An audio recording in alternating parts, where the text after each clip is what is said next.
This award lets me know that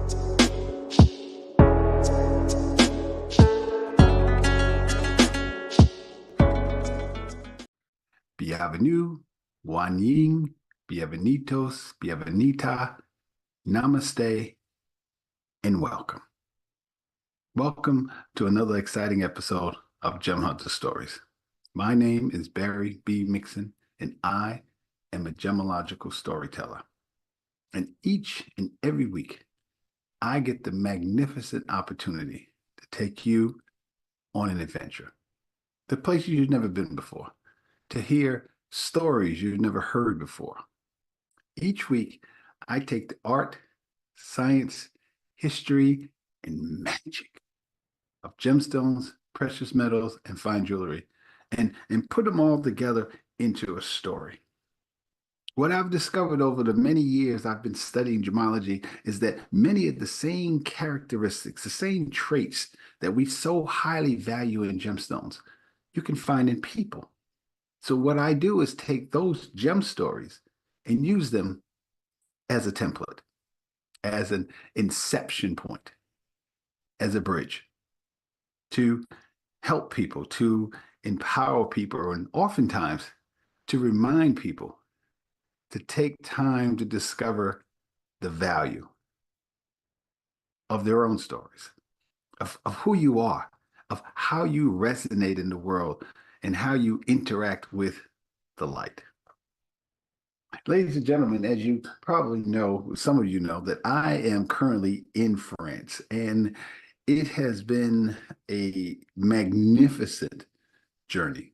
I could do this show for hours, but I don't have that kind of time. So I wanted to really get you to understand what it means to be here, what I've done here, and just basically what has happened for me in the time that I've been here. As those of you who are new to my show, this is the symbol of the gem hunter. Rubies, emeralds, sapphires, citrine, surrounded by diamonds, and of course, gold. The whole history of the mankind really revolves around those gemstones. And when I came to France, I've been here for several weeks now for a few reasons, the Olympics is being one of them.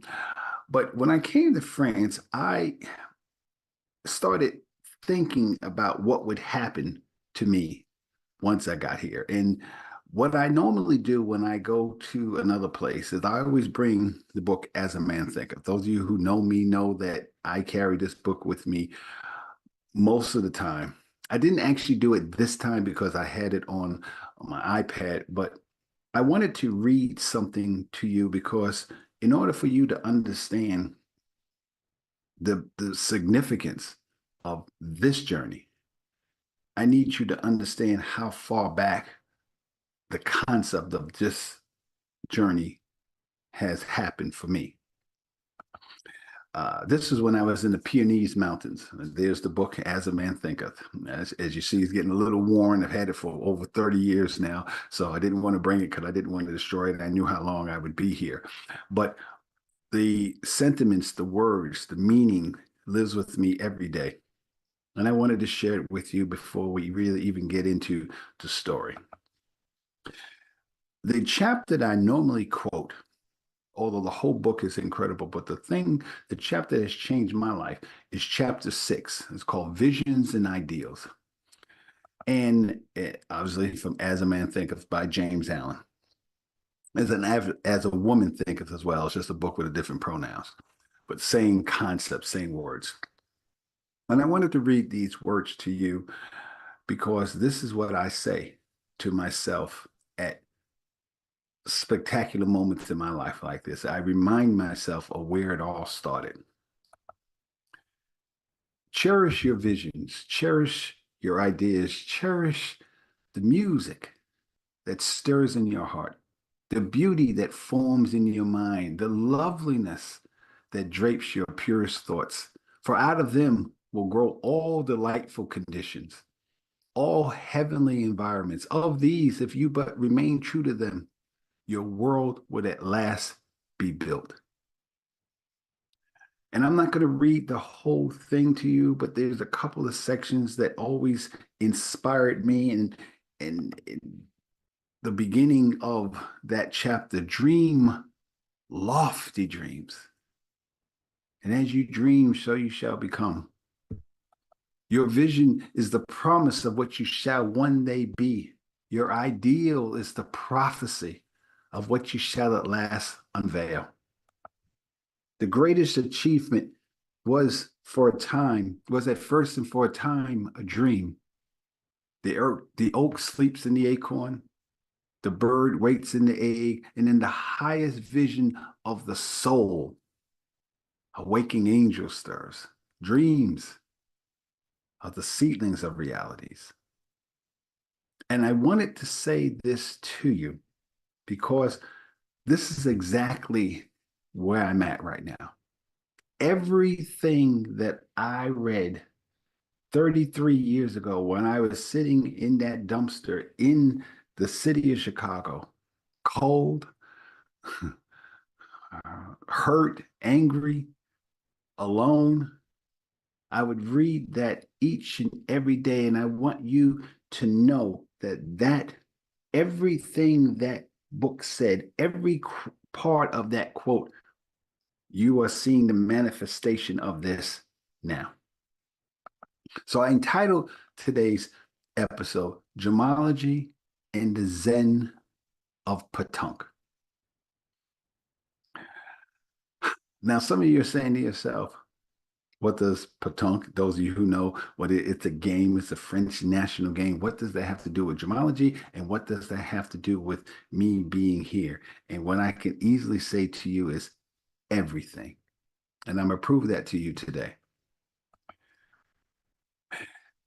Because what I learned from As a Man Thinketh, from quoting that section of the book, especially that section of the book, chapter 6, is that dreams, when you understand the power of dreams, that's the beginning. That is the seedlings, as they say, the seedlings of reality. Because what happens with that dream becomes a story.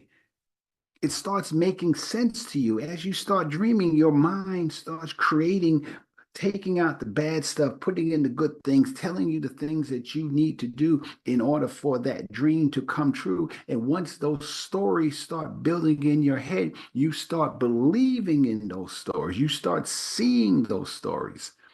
And then those stories take on a higher value because they become valuable. You begin to believe your own stories of not only what you're doing right now, but where you can go. And once that story becomes value in your heart, in your mind, then that's when once upon a time happens. When you see once upon a time, this is not a word that I just use or a term or phrase I'm using. This, I believe in this because I am the living manifestation of what happens when dreams become stories and stories become entrenched in you and therefore have value. And that value, when you realize that value, you begin to understand that these are the things that you dreamt about once upon a time. So in order for you to get this, I'm going to take you through the journey, the connection between gemmology and who you are. Gemmology, pétanque, and how it manifested for me. And those things, same things can manifest for you. As you know, the name of my business is the Gem Hunter. Gemmological appraisals and storytelling services, art, science, history, and magic. And what I do all over the world, literally, is help people discover the value of their story, of who they are, and all the different manifestations that story takes. And many of those same stories, you will find those stories in gemmology. So let's define that word. Gemmology, or I spell it with two M's because I'm part of the British system, not to mention I'm from New York. And when I would say gemmology, at first people would say, "You mean you work in a gym?" No, no, gemmology. So for my mind, if I see gemmology, it looks the way it looks the way it's spelled, then it's easier for me. So gemmology is the study of the art and science of gemstones, minerals, and metals. Gemstones, minerals, and metals. And when most people think of gemmology, when they think of a gemmologist, they think of somebody who just works with gemstones. And that's cool. Gemmology, gemstones. But what a lot of people don't understand is that gemmology, and let me just say happy birthday for all of you born in July. Happy birthday. Ruby is your gemstone. And ruby, as you know, is one of the greatest gemstones in the history of gemstones. Rubies are just a whole nother level. So happy birthday to you. Of course, we'll do more and more things about rubies as the month goes on. But when people look at gemmology or look at gemstones, rubies in this case, they understand that those gemstones, those rubies in this case, has metaphysical properties. But they never think about the metals. They never think about metals. They think as a gemologist, you say, oh, you work with gemstones. But what gemologists also do is work with metals, gold, silver, platinum. And those metals are equally important in the world of gemmology. See, when you look at a gemstone, think about it. Here is once upon a time, someone, king, queen, empress, had a gemstone. And they were carrying it in their pocket. It was dug, it was cut up, and everything else is faceted. And then what were they going to do with it? They understood the metaphysical properties of that gemstone. And what they wanted to do was wear it with them all the time. That's where jewelry came from. Jewelry came from people wanting to have those properties on them as much as possible, on their fingers, on their ears, on their neck, on the clothing that they were wearing. So that's where gemstones, metals came from, because you needed something to hold those gemstones in. Yeah, the metals, obviously, depending on the piece of jewelry, sometimes it can be very, very subtle, as you see in this pendant, beautiful ruby and diamond pendant. Sometimes it could be a little bit more pronounced in this ring, ruby and diamond ring. This ring is $25 million. In this brooch. Now you have a yellow metal because the color of the ruby is so strong and the diamonds are there that it could handle having those colored, yellow gold prongs holding that gemstone in, that ruby in. And here it is in platinum.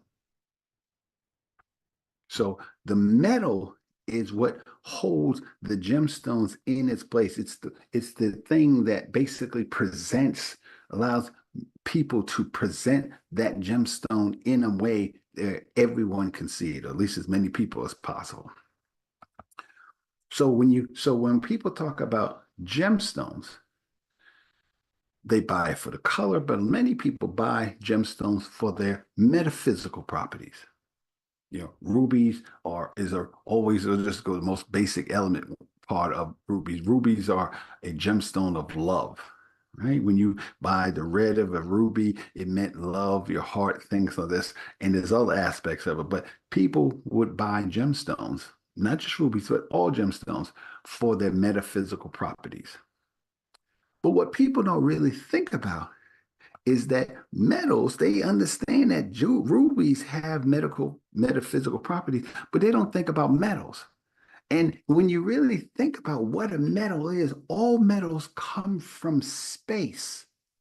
Yes, ladies and gentlemen, all metals, especially the heavy metals, come from space. The gold, the silver, the platinum that you have, the nickel that you are wearing, all come from space.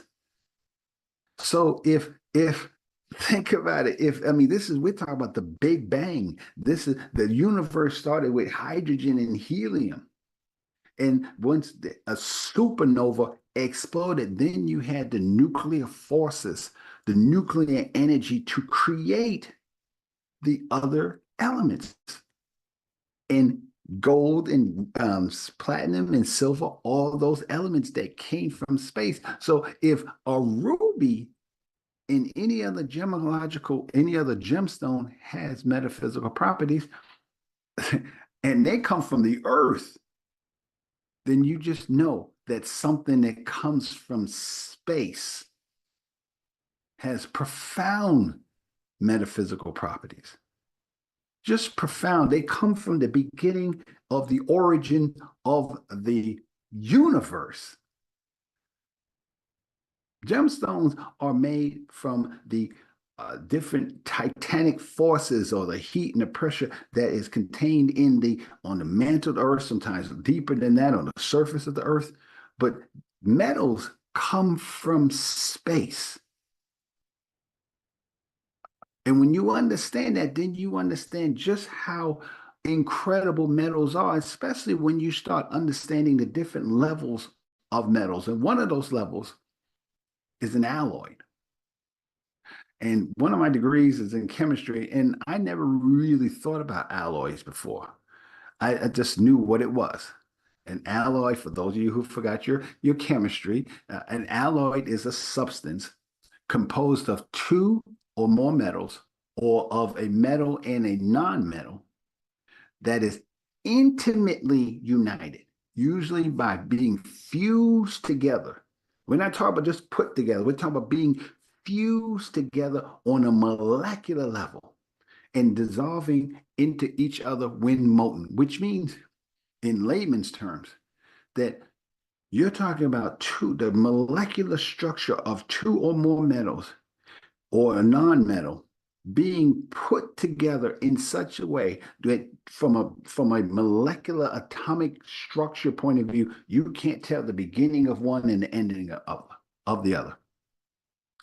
Take a second to think about how awesome that would be in a relationship where you and this other person is so together on every level that you almost can't tell the difference. You just work together. That's an alloy. And that's not even the best part. The, the best part of an alloy, the thing that gets me so excited when I really think about the power of it, is that in general, alloys are typically created to obtain desirable materials that have increased strength, increased hardness, good electrical conductivity, ductility, which means it can be stretched as far as the eye can see. An ounce of gold can be stretched for miles. It can be stretched into strands that are as thin as human hair, which I wouldn't necessarily know about, except on my chin, but you know what I'm saying. Opacity, how you can take a metal, and basically make it almost transparent. And when you bring an alloy together, it increases the luster of that metal. So what an alloy does, an alloy takes a metal and makes it gives it superpowers. That's what the alloy does. So when you're talking about a game such as Pétanque, where you're taking a metal, ball, a stainless steel ball where you have chromium in it, you have nitrogen in it. This is a base. This is not that ball. This is actually it is. I'm sorry. It is. This is an inox ball, a super inox. In Europe, they call stainless steel inox. So thine balls are a super inox structure, an alloy of iron, which also contains chromium, beryllium, carbon, nickel, and nitrogen, all put together. And what makes an alloy really just amazing is that what an alloy does is takes all the parts together and takes it to a higher level, where the sum of the parts is greater than the individual parts. So what an alloy does, it takes all the strength of all the metals, all the elements that's a part of it, and together their capabilities, their properties are enhanced. That's what an alloy is. Now, you see it says Pétanque is a magnificent game, because if you believe that gemstones have metaphysical properties, then you have to believe and understand that metals have metaphysical properties. And if you understand that metals have metaphysical properties, it's not really of a stretch of the imagination to understand that those same metaphysical properties that you want to capture, enhance who you are by wearing that gemstone, then the same has to exist for a metal. Has to. It has to. And if you look and understand that a gemstone, other than diamonds, are made up of individual elements coming together, and those elements put in that sequence, in that configuration, have metaphysical properties for you. If you believe that, then you have to understand that a metal, when a metal is created into an alloy, that alloy takes on those same metaphysical properties. It's just science. It's not even just something I made up. Think about it. If you believe in one, you have to understand the other. And that's the whole essence of what the Gem Hunter, what this show is about. You cannot, as I just say, it's a Republican thing. It's not a Democrat thing. It's not an American thing. It's not a French thing. It is a universal principle. And Pétanque is a magnificent game because it takes those universal principles and applies it. You hold it literally in the palm of your hand. Every time you throw this ball, there's a relationship on a molecular level, on a cosmic level, on a spiritual level. Every time you throw this ball, that's what Pétanque is. Pétanque is Zen, because the increased properties that happens in a metal happens inside of you. Who you are is enhanced when you play Pétanque, because you have to create an awareness of who you are every time you play this game, win or lose. And it's the most amazing thing that I ever realized in my life. One of the most. It is Zen. Pétanque, you stand, those of you who don't know the game, it's not like bocce. You stand in that ring, all wrong, okay? You have three bulls, B-O-U-L-E, in your hand. Usually the same color. These are two sets, and the top one is for practice set. That's why there's different colors. And then you have the small little balls, which are called cochonets, and in English they call it a jack. You stand in that circle. You throw the cochonet 6 to 10 meters in front of you, and your whole job is to take that ball overhand, standing in that place, and throwing this ball as close to the target, as close to the cochonet as possible for a point. Sounds pretty simple, right? Sounds just like, oh, this is, some people say, oh, it's like horseshoes, or some people who say it's kind of like bocce in a way, although the technique is different. But in that simplicity is a transformation of who you are in so many different ways. It is life. Pétanque is life. So when I came to France this time around, I really came here for three reasons. One, I came here for storytelling. I came here to speak to different organizations and companies about storytelling. I don't say the name of the companies because they have different rules here. Believe me, France is a whole different level of bureaucracy. But one of the things that I do is I am an editor. I am a staff editor for the local healthcare magazine in my area, in my region, the Landis region. And so every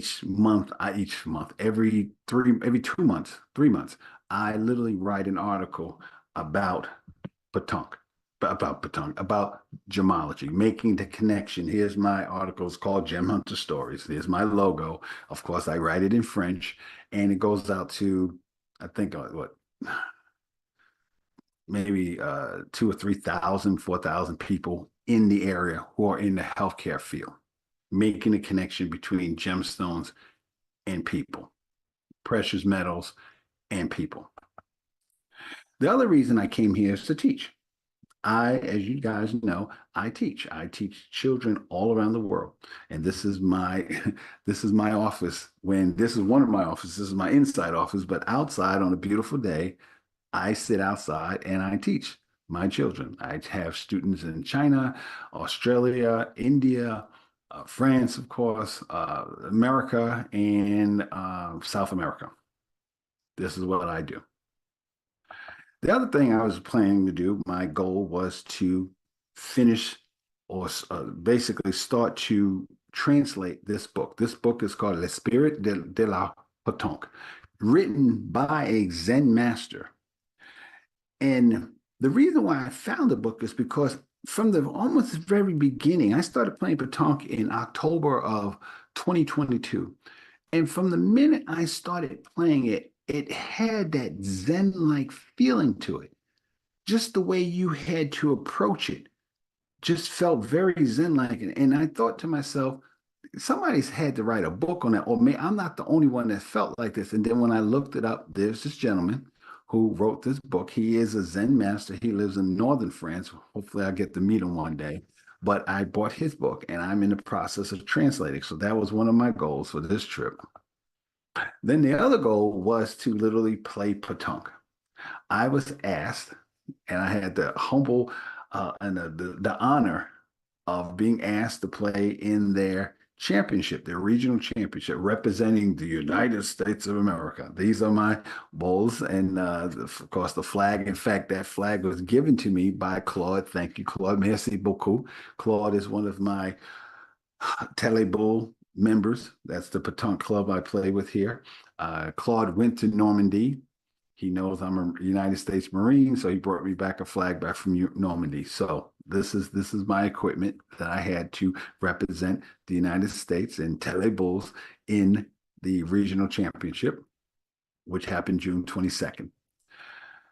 And this is my second championship, and it was an amazing, absolutely amazing competition. Now, I will tell you, it was cold. It was raining. It's been raining here quite a bit. It's only been in the last week or so that it's been sunny, and I've been here like 3 weeks, so it's been raining. I mean, there's been sunny days, but for the most part, it's been raining every day. And now that day, it was cold and rainy, and I'm sitting there thinking to myself, why am I in the rain playing with a metal ball and it's like about 60 degrees? And that's when I really started seeing the spirituality of pétanque. I felt it, but it was something else going on.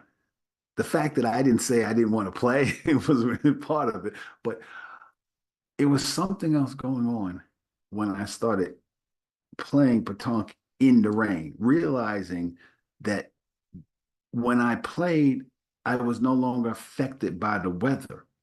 The weather had become part of my technique, part of my understanding of my environment. I played with Michael. Okay, this was my partner in Tele of the Tele contest, and we did good. We made it to the third round, and it was really a magnificent experience to play with Mika, to just strategize, and even though both of us was disappointed, we didn't win, but we had a wonderful experience. And again, merci beaucoup to Mika. This is Tele. Tele is what I didn't realize. I knew Pétanque was a national sport, but I didn't realize how big it was. I mean, I know it's national, but I didn't realize what I was really doing and how the significance of the contest that I was playing in, how that fit into not only just the region, but the whole country. And we'll get into that more when we come back from the other side. Here's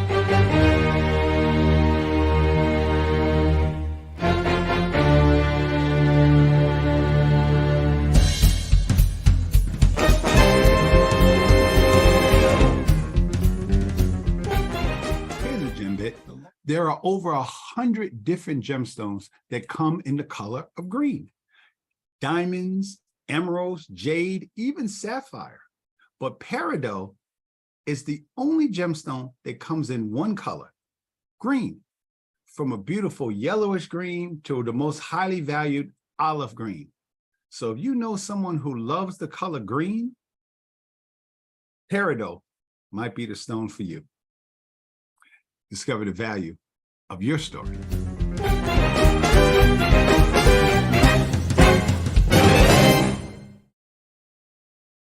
All right, we're back. So this is where I live. I live in a little town called Tele, spelled like taller, which is kind of cool too on a whole spiritual level. This is where I live in the southwest, lower southwest part of France, right next to the Atlantic Ocean. Spain is maybe, what, an hour and a half for me. So it's fantastic. And I live next to what's called a bulodrome. A bulodrome, this tells you just how the universe works. That's why I read that part to you from As a Man Thinker. This is how powerful the universe is. I literally live next to a bulodrome, and I didn't really realize it when I came here, when I started living here, how close the bulodrome was to me. In fact, when I showed you this picture, the bulodrome is right to the left, right over that little hill. That's the bulodrome. Okay. So I look at it every day. This is what it looks like. It's just a flat piece of area of the park, gravel, just that nice loose gravel. And there's different types of terrain. I've learned different types of terrain, different types of grade of gravel that you play with. Mine, I think, would be more like somewhere in the middle. We have some little big rocks in there, things like that. This is what it looks like up close. In fact, my house is right there in the middle. You go straight from here's the cursor, just go straight. There's my house. The door to the right. That's my house, and in France. And this is what it looks like from the clubhouse. Over here is a little practice field that I go out there and just shoot for accuracy. If you see my Facebook post, that's where I was shooting for accuracy and trying to be able to perfect my technique. That's what it looks like up close. You have different 6 meters, 7 meter, 8 meter, 9 meters, and in the center, and you play back and forth depending on what you're trying to do with your shot. And as I was saying, I didn't realize, and this is where discovering the value of your story was, I didn't realize that when I played, I thought I was just going to play the one contest and that was it. I was happy to do that. This is literally, I'm playing in France. This is an Olympic year. I was already geeked up about that. But I didn't realize where it was going to take me. I didn't realize how big the pétanque contests and the championships are. So it became what became just a contest when I first started. It literally became a religious experience. It was like a pilgrimage. So this is Tele. This is where I live. But Tele is actually part of a larger, much larger region called Nouvelle-Aquitaine. Aquitaine. That's the Aquitaine. That is the largest region in France. This is the whole country of France. And this in the red is the Nouvelle-Aquitaine region. Named way back from, actually, it's only been recent that they had different names. It's only recent, I think 2015, where they decided on what the name of the region was going to be without insulting anybody. French people are very sensitive about everybody being included as much as possible. So it is the largest region in France. All these are different regions of or sections of the Nouvelle Aquitaine. So I live in what's called the Landis area. Landis. Okay, the Landis area. His Dax, and I'll talk about Daxville. Tele is just a little bit more to the west of Dax. All right. Then you have the Pyrenees Mountains, where I took that picture with the As a Man Thinker. That's where I was when I took that picture. The Pyrenees Mountains. The Pyrenees, actually, the Pyrenees Atlantic is that whole region there. So that's the reason. And so when I was playing, I started because I was playing, I had a really good showing in Tele. Of course, I was the only American there, definitely the only African American there. They were surprised. They were surprised at the way I played. They were surprised at an American can play this sport because they didn't really, they think of pétanque, and it is their sport, as their sport. And they know other countries like Madagascar, Thailand, the fact some of the world championships, Marco is a former world champion, who I've showed you pictures before. So world champions come from Madagascar, Thailand, a lot of the Indonesian countries. So they play a lot of pétanque, but pétanque in itself is a French sport. So here's Dax. So they asked me, would I be interested in playing in other regions? And I was like, wow, really? Okay. So the first region I played in was Dax. Then I played in another place called La Luc. La Luc, that's how it's pronounced, La Luc. Then I played in Leon. It's not Leon, it's Leon. Most people, when they say Leon, they talk about Lyon, which is more north of the northern part of France. I played in Leon, okay, Leon, that's how it's pronounced. And then I played in a couple other, in fact, later on this week or this month, I will be playing in other championships. I'll play in cassettes in another place called Booze. Okay, Booze, not Boss, but Booze. No, Boss. Is it Boss? Boss. That's how it's pronounced. You always have to check your pronunciation. So this is my literally what has turned from just a one championship has now turned into kind of like a pétanque championship tour for me. And it has been one of the greatest experiences of my life because I realized that pétanque is so much more than just a game. It's more than just put the balls, stainless steel balls being thrown in a gravel pit. It's more than about the score. 13 is win. When you're winning, you have 13. That's how the game played. And I told you about a Fanny last week where you got 13, you got no points. That's a Fanny, which is like a crime in France. You don't want to get a Fanny. This is where you practice. It's more than all that. It's more than all that. Pétanque is Zen. Pétanque is Zen. Remember I told you, and before I even go into it, and it's centered around the metal. And that's where the connection between gemmology and this game comes in. It's all about the metal. It's all about this ball. Okay, this is my actual ball that I played. This is a Super Enox. This is the ball that I played in the Gem Hunter. And here they are right here, and with the blue, white, and red French colors of blue, white, and red. Uh, and that's I have a coach that made that color. Remember, I told you last week or last episode that I lived in a Zen Buddhist monastery.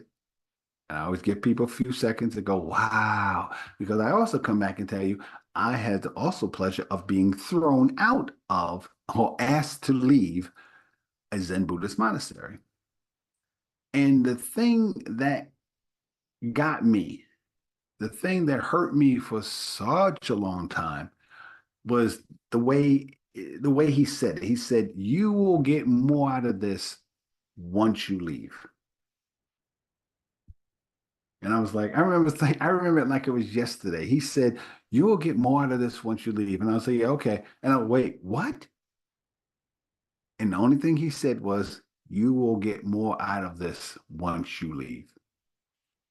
And I had no clue on what he was talking about. None. All I knew, all I lived with was just the dishonor of being thrown out of a spiritual place. Pétanque is exactly what he was talking about. I understand now, years and years later, I understand what he was talking about, and the way that manifests for me was this game. Pétanque on the surface is a very simple game. You have the three balls, you have the gravel, you can play, you can see this is not a manicured field. This is a typical pétanque field. This is the typical pétanque field. You can play pétanque anywhere. But pétanque is a game of peace. It is a game of stainless peace, because every time you play pétanque, you have sometimes you play with three balls, bulls, sometimes you play with two, depending on how many people you have on a team. You cannot play this game angry. You cannot. I mean, you can, but you're not going to be good at it, because this game requires you to flow just like the sand.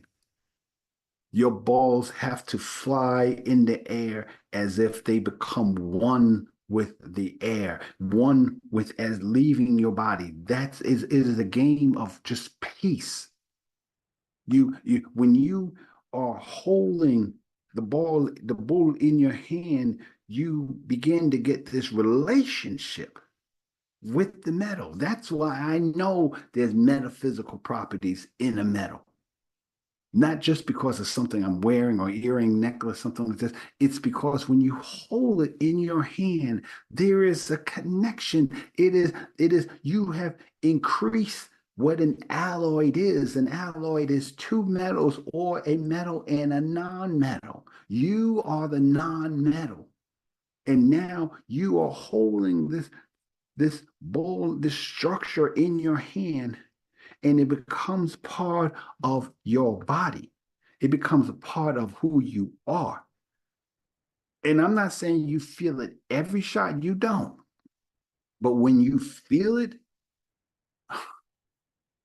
it's the world just disappears. Pétanque is a sport of mindfulness. You cannot play this game. You have to be focused to play this game.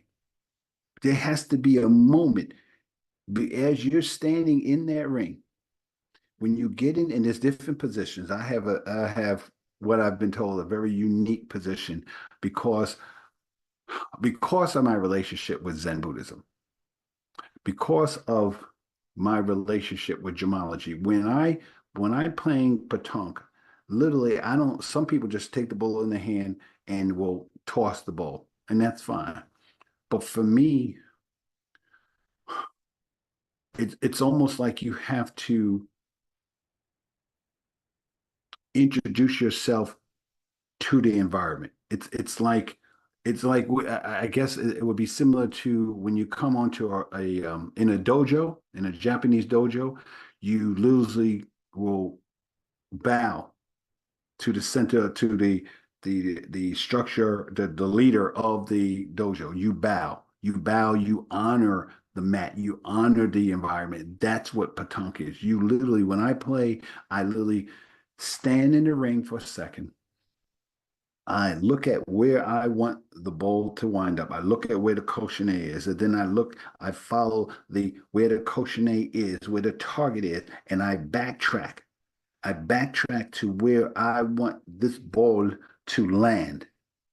And that's basically the third part of the journey. The first part of the journey is your body, is being in tune with your body, your knees, your feet, the way you're standing, the way you're breathing, the way the breath is coming through your chest, through your shoulders, down to your arms, and you hold this pétanque ball in your hand, and the way you hold it, the way it's sitting in your palm, you have to be mindful of that whole experience.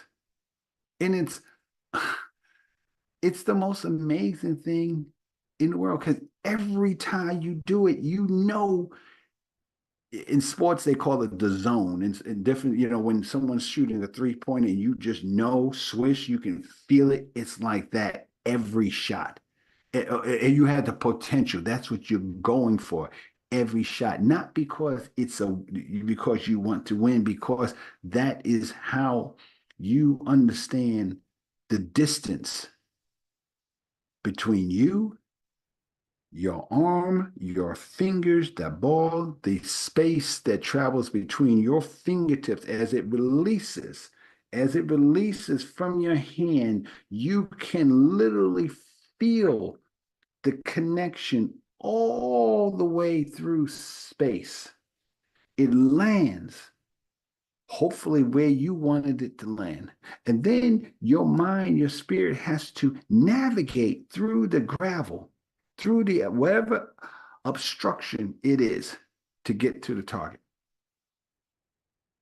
That's life. That's life. When you release that ball, you feel every inch, every centimeter between you and the target.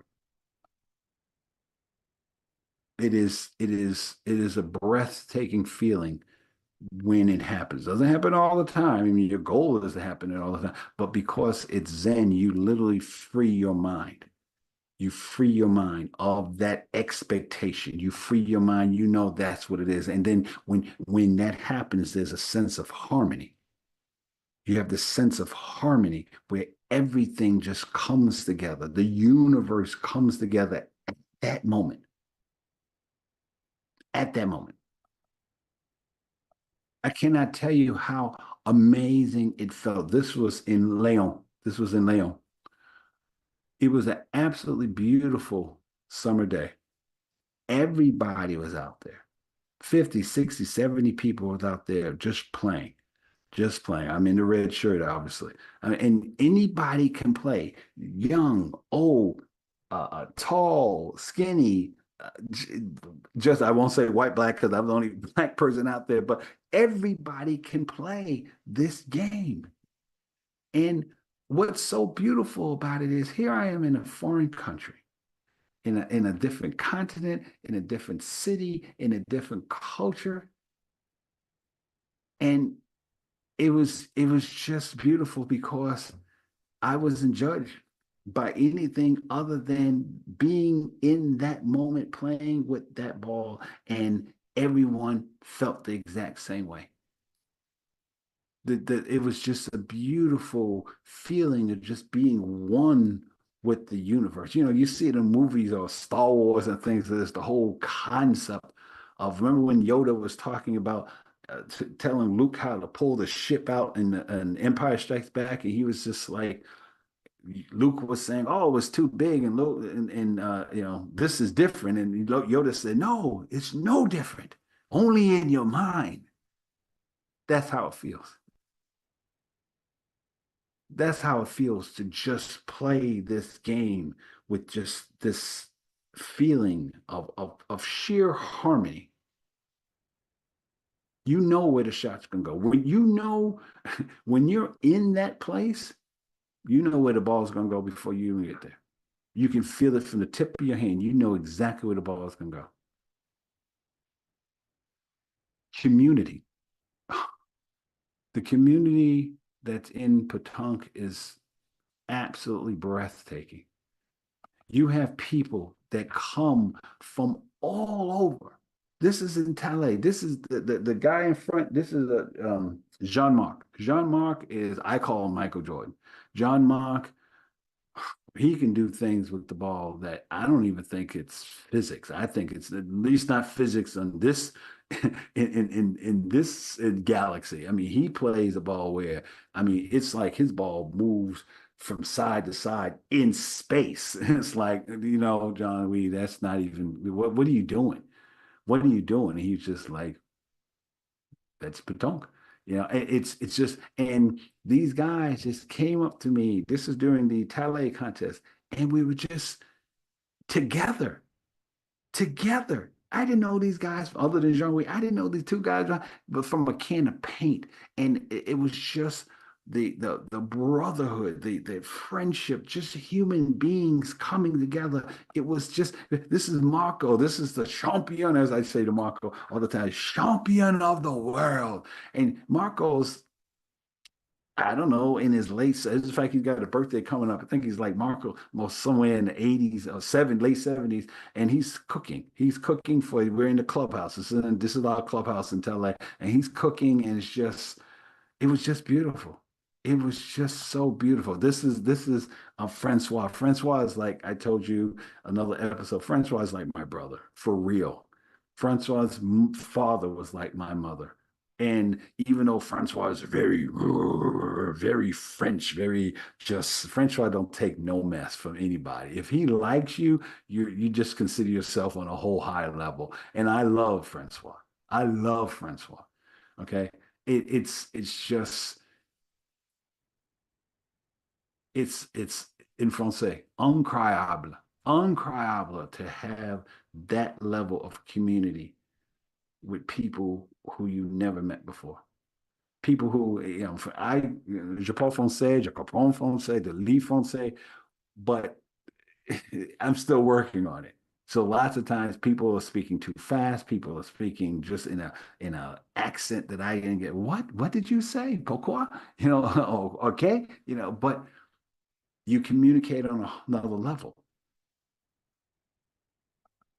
This is Renault. Renault is the president of Telebo. Renault's sick right now. He actually has diagnosed with cancer, and he came out. He's wearing a hat because he asked me to shave his head before his surgery. I was honored by that. This is his son, Hugo, who I played with, and you can see how little I was number one. I think Hugo was six, and so I had the number one slot in the contest, and he came out, and that's what community is.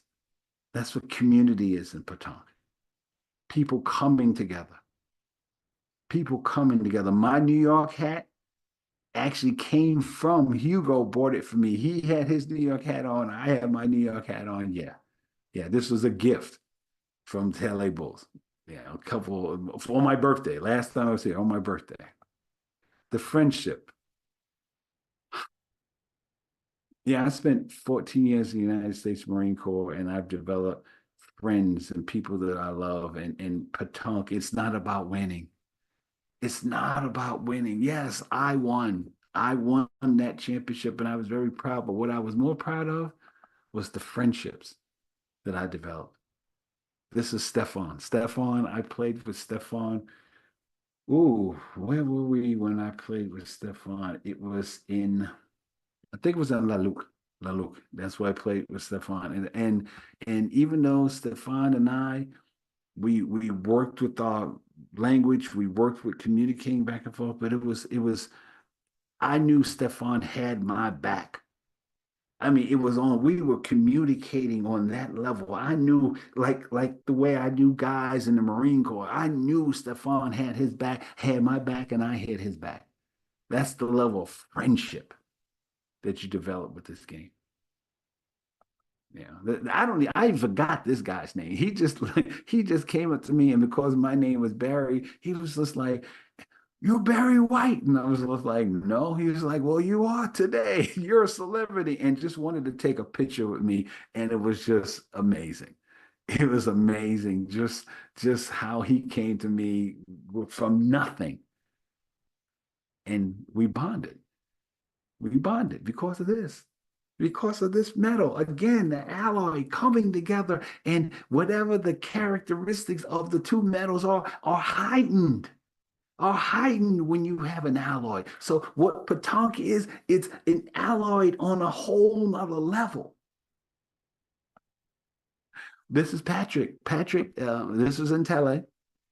Patrick didn't know. Patrick just came up to me and he saw me playing and he says, "I know you." And I'm looking at him like, "No, you don't." And he says, "Yes, it is." And he told me a story that there was someone, he lived in California, and there was someone that he met in his life that changed his life that looked just like me. And he just came to the, and we were just, the friendship was almost instantaneous, instantaneous friendship between a man I never met in my life. Yeah, that's Pétanque. Respect. The most beautiful thing, one of the beautiful things about Pétanque is you never know who you're playing. You play, this woman is 75 years old and she was playing lights out. In fact, that was a game we should have won. I thought we was going to win. And there's such a level of respect. I've played kids that I lost to. I've played senior citizens that I lost to. I mean, lost. I'm talking about like 13-5, 13-3. And I'm sitting there thinking, what? Like, how old are you? And when you play pétanque, you have to respect everybody.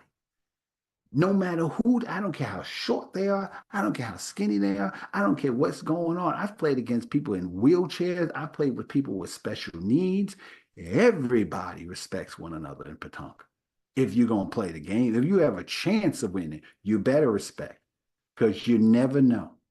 You have no idea who you're playing against, what their connection with the universe is. And I mean that the universe, because when you're standing in that ring, you are master of the universe. The universe, the only thing that matters is that 1 minute when you're in that ring, preparing to throw the ball. When you play pétanque, when you hit that moment, you understand exactly where you are, not just in that place, in the universe. That's what it feels like. And I'm being serious. That's what it feels like. You feel one with the force. You begin to, in Zen Buddhism, there's this whole koan that says, what is the sound of one hand clapping? You can almost answer that question when you play pétanque. You just feel yourself, the sky, the air, you hear the birds, you hear everything, and all the sounds just become your heartbeat. Your heartbeat. That's what it sounds like. It's like all the sounds come together and just you hear a oneness. That's what it feels like. You understand how that rock got in the middle of that circle without disturbing any of those lines when you play this game. When you play this game, there is a synergy. There's a complete synergy that you feel, that you experience when you play this sport. And it is nothing, I mean, I know other sports have that in their own way, but I think what is so beautiful about pétanque is the simplicity of it. It's just a simple game. It's just you're just standing in a field. There's no, you're not wearing Nike 3000s. You don't have specialized equipment. It's not, you don't have to train for it. You train your mind. That's really your spirit, but you don't have to train. And, I did, 3 mile run and prepare. None of that. It is who you are at that moment. It is pure Zen. Friendship. Patrick. This is Cedric. Cedric, I knew Cedric from the other times I came, but Cedric took me aside one day. He was seeing that I was having some challenges with some shot and took me aside and just literally said, Barry, you're not, what I wasn't seeing with pétanque is I wasn't understanding distance. I wasn't understanding the bigger picture. I was understanding on a technical level that I needed to take this bull and get it as close to the Koshane as possible, but I didn't understand the universe. I didn't understand where it's like studying the solar system. You know where Earth is. You know what Earth is, but you don't understand where Earth relates to the other planet. That's what pétanque is. And Cedric taught me that. Cedric, my game has increased exponentially because he made me understand distance. The distance between my hand, the distance between the way I want the ball to land, the distance between where that ball lands and the cochonnet, and how to figure that distance out in real time. That's what Cedric did for me. We play tomorrow Ooh, another set. I think we're playing the Dax tomorrow. That's my partner in Dax tomorrow. Yeah. In fact, let me tell you a story. We were in Dax, and it was almost like something in a Hollywood movie. There was about, I don't know, 50, 60, 70 people playing, different rounds going all at the same time. And for some reason, my team, our match was going on, was the last match. So everyone had stopped playing, but the people who was playing my match. And it came my turn to throw the ball. And I remember, I'll never forget it. Everybody, you heard all this noise going on all around you. And then all of a sudden, when I got up in the middle of that ring, the noise stopped. And I remember thinking to myself, oh my God, everybody is watching me. And instead of feeling nervous, instead of feeling apprehensive, and then I mean everybody, and of course, I was the only person, everybody was looking at this American play their sport. And I remember thinking to myself, just play the ball. Just play the ball. The only thing that matters is you and that ball and that target. That's it. And I remember standing there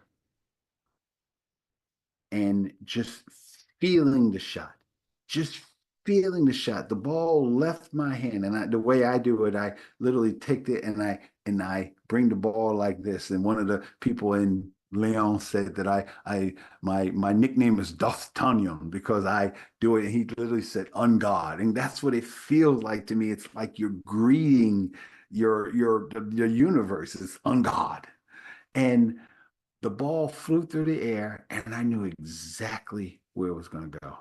And it rolled, it hit the ground, it bounced, and then it rolled. It literally went around another ball, which I was like, how did that happen? It went around the ball, and the coaching was here, and it just stopped right there.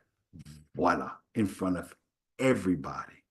And I was, for the most part, I was the first American that they had ever seen play pétanque, and it happened. And I mean, I just smiled. I just smiled because I couldn't believe that I had experienced that moment right there. And that's the championship that I won. That was the first one I won. Um, Friendship. This is um Francois and Mark. Mark is a former policeman. Mark was so funny. Mark at first, when he first met me, it was just like, you could tell. So I'm saying with Francois. And now when we see each other, hug each other, it's like just a deep, abiding respect and friendship. They have seen me grow, and I'm so proud to have grown as much as I have playing this sport because of just little things. They've told me things that I've practiced, things that I've seen. Yeah. Honest, I told you, Francois is my brother for real. If ever, if we ever had to just go to war, Francois would be the guy I'd go with. Yeah. It's just this is of course uh sorry God, I can't. I'm so emotional right now. Um, Cedric, Cedric, this is my partner. This is my partner. Again, didn't know me from a can of paint and took my understanding of the game to a whole nother level. Now we're partners. You know, this is me and Francois when I won the championship. Yeah, and in France it's kind of cool because you don't get like you get trophies, things like this, but you get bottles of wine. Or you pick what you want. So I picked the bottle of wine, and there we go.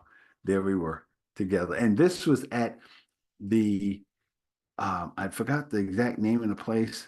It's like ASATT. It is the oldest, one of the oldest sports federation in the whole of France.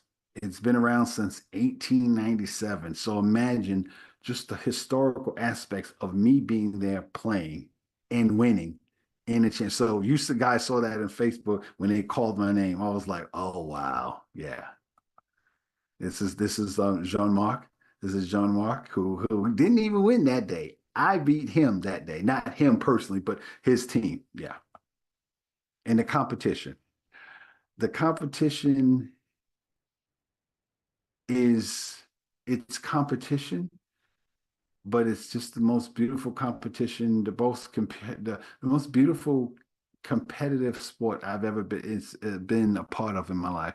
This is this is Michel. First of all, when you're French and when your name is Michel, it's kind of funny because it's like, in the United States, if your name was Michel, it'd be like, yeah. But in France, your name is Michel, it's almost cool. It's like, oh, why can't my name be Michel? And Michel came in. Michel is the typical French guy. He comes in, he got his whole tan, he got his dark glasses, he had a cigarette hanging out the side of his mouth, drinking the other hand, and he just looked at us, looked at me and Cedric, and it's like, you boys ready to lose? And I looked at him like, oh, it's like that? And he said, we. It's like, first of all, he was surprised that I understood what you were saying. And then second of all, it was like he just said, yeah. And what was so beautiful about Michel is Michel wasn't, I mean, he's a master. See, that's the one thing about Pétanque. You can't, first of all, everybody's been playing longer than me. Everybody's been playing since damn near birth. That's one. That's one. Two, the sport is so beautiful, even when you lose, and you do feel like, wow, when you get beat by a guy like him, you just say, yeah, okay. You're like, okay, that's where the no fanny part comes in. If I can get 1 point against somebody like him, it's a good day. It's a good day. And and from my attitude about it, he was just amazed that as an American and all the stereotypical things I heard about American, we just like had this bromance. And we were just laughing. This was the scene. I'm so glad that this picture was taken. We were just laughing, literally loving that moment together. Just loving that moment together. It was just pure joy, pure joy. Yeah. I mean, you get shots. I remember this shot when I forgot exactly the substantial. All I know is that when I was looking at it, thinking, how did she actually, the woman, you can't see her, she's right behind her. She had a shot that I was just like, how did she do that? We wind up beating them. We wind up winning that. But man, they were shooting just unbelievable shots. And that's what the competition is. And then there's family. This is my family. When I say on my posts, that to my French family and friends, these are my family. This is my family. I came to 33 years ago. I was in Chicago, homeless. I didn't have family. I didn't have family. Now I have family. There's such a level of family and respect. This is the first time I got, in fact, this is where these balls came from. This is what was presented to me by Marco. So one of the world champion presented me a ball, my first pétanque balls. Yeah, yeah, family. This is Alan. Alan was the first person who taught me how to throw a pétanque ball. And he just looked at me, and this is when my French was like terrible. And he looked at me, not terrible, but I wasn't understanding like I am now. And Alan speaks nothing but French. So we just looked at each other and we communicated spiritually. We communicated. And basically, he was telling me, boy, you can't throw that ball like that. That's not the way to throw the ball. And I was like, d'accord, meaning okay. And he showed me. So when I talk to Alan, I always go, mon professor. He's my teacher. So reason why I wanted you to understand this show today, to understand the connection to when I talk about gemstones, precious metals, and fine jewelry and us, is because there is a relationship. This is the reason why gemstones and metals, when you think about all the things on earth that people don't get along with because of religion, because of race, because of geographic location, the one thing that we can get along with is gemstones. The one thing that we all know are metals. We understand it on a higher level. And what this game is about is taking one of those aspects, one of those things, a metal, an alloy, and doing the same thing they made this ball with, taking two or more metals, bringing it together. This is what happens when you play pétanque. Two or more people come together and they create an alloy. They create something where together their talents and my talents are heightened to another level. This is my family in France that has grown now, because this is just until it has grown to numerous cities in France. And imagine being able to take that energy, to take that power back to Chicago. And that's what I want to do for our community. There is a pétanque club in Chicago. It's called Chicago Pétanque Club, but there's nothing in the city of Chicago. And my mission in life is to bring this unbelievably beautiful game into my community, into the city, where other people can experience the pure joy that I feel every time I play this game. Because as I always tell you, every week, that nothing has value without a story. And now tonight, today, you've heard my story. You see the look on my face, you hear the joy in my heart, in my soul, because I got a chance to play a game that just connects everything and everyone together. And most importantly, it makes you aware of the value of your own story. So I hope you enjoyed today. Sorry, 4th of July is coming and tomorrow. So happy 4th of July. I will be playing in somebody's contest somewhere, again, USA.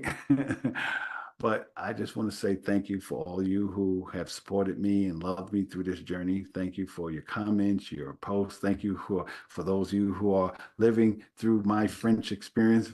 I'm drinking this glass of wine for you. Oh, anyhow, and until next week, my name is Barry B. Mixon. I am a gemmological storyteller.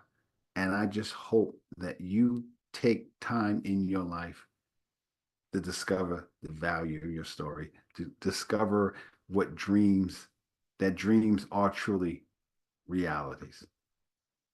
Until next week, au revoir, à tout à l'heure, voilà.